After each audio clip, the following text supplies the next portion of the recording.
Well, last we get to meet, sort of, face to face here, sort of. Some of you I know from way back, and some of you hopefully will talk at some point. I'll get to meet you. Just met Shane last week in Florida. Very fun at the Young Life staff training. So, welcome to this initial presentation lecture on Mark, our first week. What a great time! 6 weeks we get to look at this wonderful book. And I want to think about a couple things this week right off the bat. One is the whole thought of Mark as story, because so many of our study of the Bible we end up kind of breaking things down into specific passages.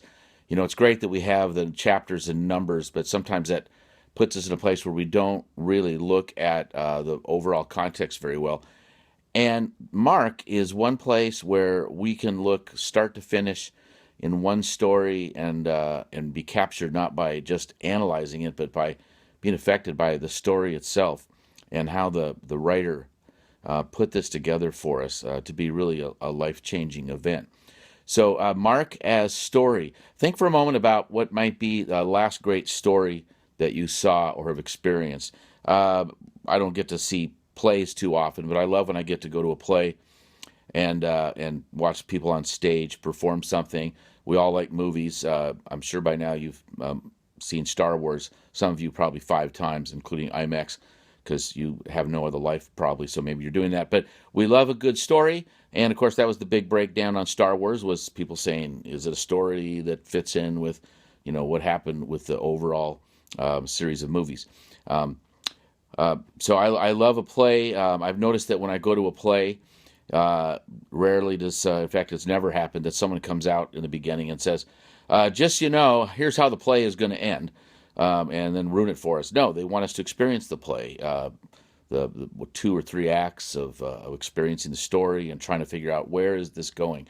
And Mark's gospel is very much like that. It takes us from a start to some very amazing stories, and then it brings us to a conclusion that is not expected, particularly for the people who heard the story for the first time long ago. They might have expected some parts of it, but if they're hearing it for the first time and didn't know the story of Jesus, the Messiah, they would have been pretty surprised at how that turned out to be.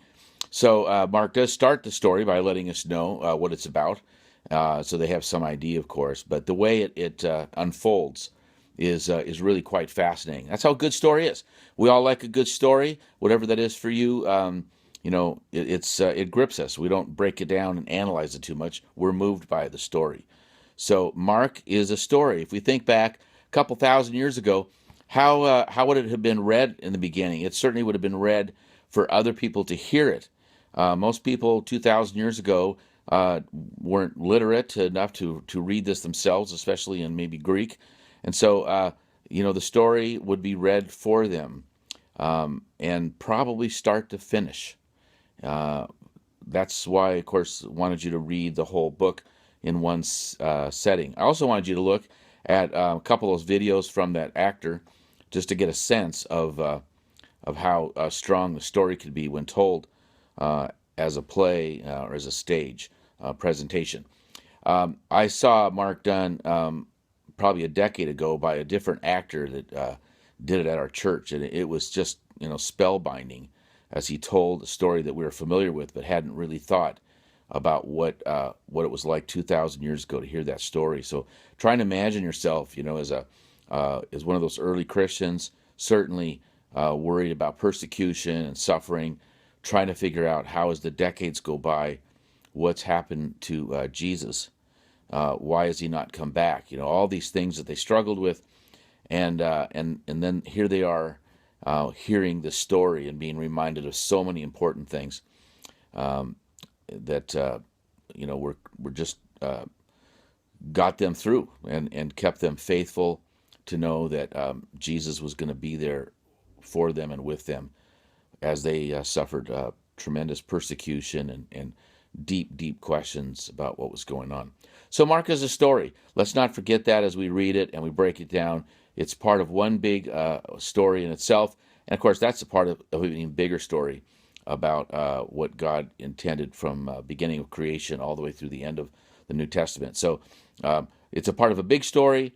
The meta narrative, it's also part of its own story. And of course, when it was written, scholars, as you've been reading, I know, feel that it's the oldest gospel.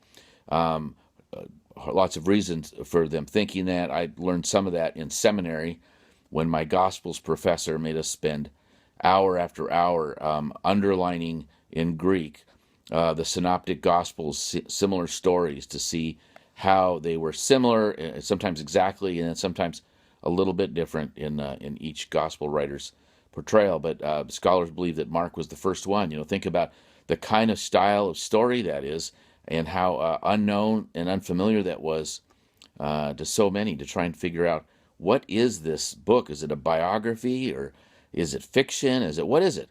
And it's like, no, it's good news. It's different. It's a gospel. And so we get to study this really old book that today is alive and well. The author would have been shocked, I think, to imagine that 2,000 years later, people would still be studying this and reading his story. But it's a wonderful book. So we get a good chance to do this. Mark as story. So let's talk for a moment about authorship, because I think it's an interesting angle on the Gospel of Mark to try and think, who did write this and why? What was going on? Is it important? It's not always that important as we study the Gospels to look at what might be true about who wrote it. Often, though, of course, it is, because the authority of the author could be very important in many cases. Sometimes, though, in Bible books, we don't know exactly who wrote them, but they are part of the inspired Word of God, so we accept them that way. The Gospel of Mark, it's probably not critical to know exactly who wrote this, but I think it's quite fascinating, because I do think that as the scholars have broken this down and looked at who John Mark was and how he came to this knowledge of these stories, I think it's pretty compelling, the idea that he was a colleague of Simon Peter and wrote down Peter's stories and captured those for future generations. As the decades went by, and certainly the stories needed as the apostles themselves were fewer and fewer, they need to be preserved, and not just written down for posterity's sake, but written down in a way that fulfilled a purpose that Mark had, which is to explain and convince who this character Jesus was for those early Christians who were struggling in so many different ways. So authorship, sometimes scholars will say, well, they don't think it's very compelling that that this idea that came from Peter to John Mark made much sense. Too much time passed, they will say, before these other church fathers talked about this issue. But I don't really find that the passage of time is quite as in a way as dramatic as it sounds. We talk about 50 years goes by or 100 years go by. How can we rely on a knowledge of people? But I've often thought back how it seems so long ago to go 2,000 years ago to the time of Jesus. But if I look at my own lifespan, which I won't go into details about, but it's getting longer, well, every day, and if I look at my lifespan, I could line up like 32 of my lifespans back to the time of Mark writing this gospel. So if I lined up, people my age, which is 61, by the way. So if I lined up 32 61-year-old folks, we would have representative, the number of years that go back to the time of the writing of this gospel. That doesn't seem that amazing to me. I know that the people before us that we know and we talk to and we understand, we recount what happened in someone's life before us, either family or friends, and all of a sudden it doesn't seem that long ago. I have my own grandparents were born in the 1800s, and I had firsthand stories of what my grandparents said, and what it was like, for their families when they were coming to the United States in that Ellis Island era, and this that goes back a century plus, and yet It's a direct knowledge for me of somebody I knew and I loved and I trusted. The same thing would be true with people that we know in our faith. You know, all of us have trusted individuals before us that we have thought so highly of, and we know, these people cared about us, and these were people who had wonderful character, and the things they talk about their faith and their churches, well, could be relied on.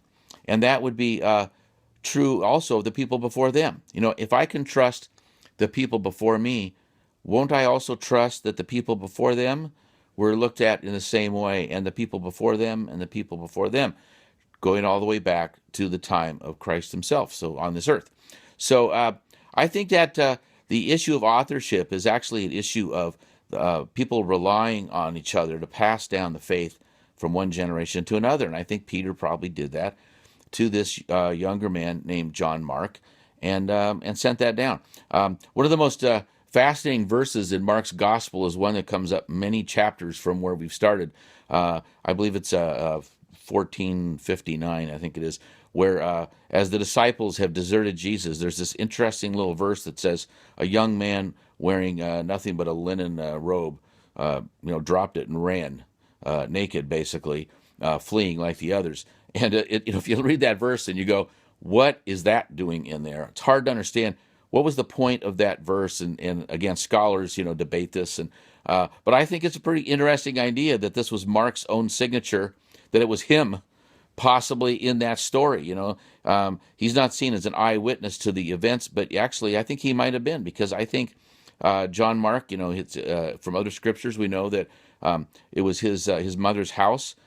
She was fairly well off, apparently, and they had the ability to host groups. And so it was that house where John Mark lived that Peter had come to when, they were praying for him to get out of prison, and he showed up at the door. Most likely they had the Last Supper there at that place. So maybe it's where the early church met in the days after the resurrection. But I think John Mark had this connection. I think possibly he wrote himself into that story in that one verse, just to put a little signature touch. But it's really the story about Peter, and I think we see that in lots of places in the gospel. And of course, ultimately the story of Peter confessing who Jesus is.